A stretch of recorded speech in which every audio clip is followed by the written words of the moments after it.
যুদ্ধের সমীকরণ আবারও পাল্টে যাচ্ছে।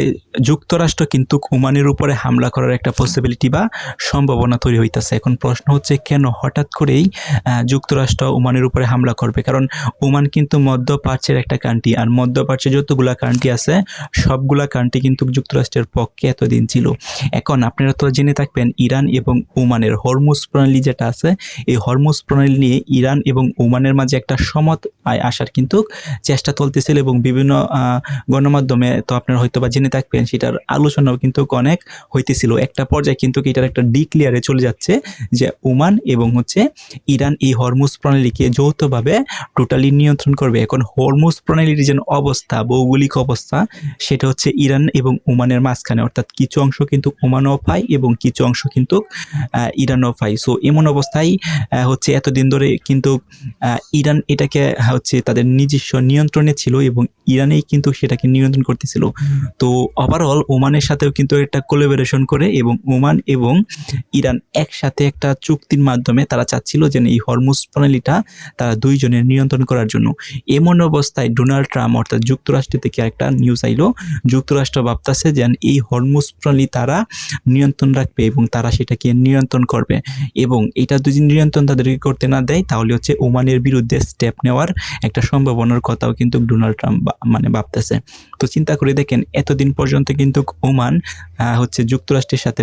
এখন যুক্তরাষ্ট্র ভাবতেছে যদি কোনো কারণে ওমান এবং ইরান এই হরমুজ প্রণালী একত্র হয়ে কন্ট্রোল করে, তাহলে যুক্তরাষ্ট্রের পক্ষে এই হরমুজ প্রণালী নিয়ন্ত্রণ করা এক প্রকার অসম্ভব হয়ে যাবে। এমন অবস্থায় যুক্তরাষ্ট্র অর্থাৎ ডোনাল্ড ট্রাম্প কিন্তু চাচ্ছে যে কোনোভাবে এই চুক্তিটা সম্পূর্ণ না হোক, অর্থাৎ ওমান এবং ইরানের মধ্যে এই চুক্তিটা সম্পূর্ণ না হোক। যদি চুক্তিটা সম্পূর্ণ না হয় তাহলে ইরান একাই হয়তো বা হরমুজ প্রণালীটা এখন নিয়ন্ত্রণ করবে, but in the next time যুক্তরাষ্ট্র কিন্তু তারা বিভিন্ন প্রকার অভিযান চালানোর একটা সুযোগ থাকবে এবং অভিযান চালিয়ে সামহাও কোনোভাবে তারা সেই হরমুজ প্রণালী নিয়ন্ত্রণ নেওয়ার চেষ্টা করবে। এখন ওমান যদি সেটার সাথে ইনভলভ হয়ে যায় বা এই চুক্তিটা যদি সম্পূর্ণ হয়ে যায়, অর্থাৎ ইরান এবং ওমান একত্র যদি নিয়ন্ত্রণ করে, তাহলে কিন্তু যুক্তরাষ্ট্রের পক্ষে এই হরমুজ প্রণালী নিয়ন্ত্রণ করা, মেনটেনেন্স করা এবং সেটাকে চিনিয়ে নেওয়া খুবই ক্রিটিক্যাল একটা বিষয় হয়ে দাঁড়াবে।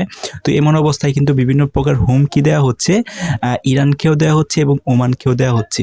সো ওমান কিন্তু এখন দুটানার মধ্যে পড়ে গেছে। ওমান কিন্তু একটা ভয়ও পাচ্ছে, কিন্তু ইরান তো আপনারা জানেন কখনোই ভয় পাবে না। ইরান তার নিজস্ব গতিতে এগিয়ে যাবে, কিন্তু ওমান যেহেতু একটু দুর্বল কান্ট্রি এবং আগে যুক্তরাষ্ট্রের সাথে ইনভলভ ছিল, অর্থাৎ যুক্তরাষ্ট্র যাই বলতো তাই কিন্তু করতো।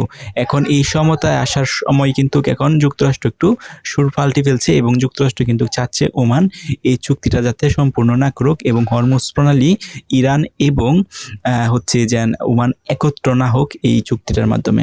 একত্র হলে কিন্তু এটা ডোনাল্ড ট্রাম্পের জন্য ক্ষতিকর, অর্থাৎ যুক্তরাষ্ট্রের জন্য ক্ষতিকর হবে। আর ডোনাল্ড ট্রাম্প এরকম একটা পার্সন, ওনার যে দিক দিয়ে ক্ষতি হবে সেই দিক দিয়ে কিন্তু কখনোই উনি ছাড় দিবে না। উনি কঠোরভাবে সেই বিষয়গুলো দেখে। সো মধ্যপ্রাচ্যে তার বন্ধু ছিল, অর্থাৎ ওমান কিন্তু তার প্রতিপক্ষ ছিল না, তার পক্ষে ছিল। তারপরেও যেহেতু এই ডিসিশনের কারণে, অর্থাৎ এই যে চুক্তিটা হচ্ছে যে হরমুজ প্রণালী দুই দেশে নিয়ন্ত্রণ করবে, এটার কারণেই কিন্তু ওমানের বিপক্ষে যাওয়া শুরু করছে ডোনাল্ড ট্রাম্প। সো আপনাদের মতামত কি, কমেন্ট করে জানান।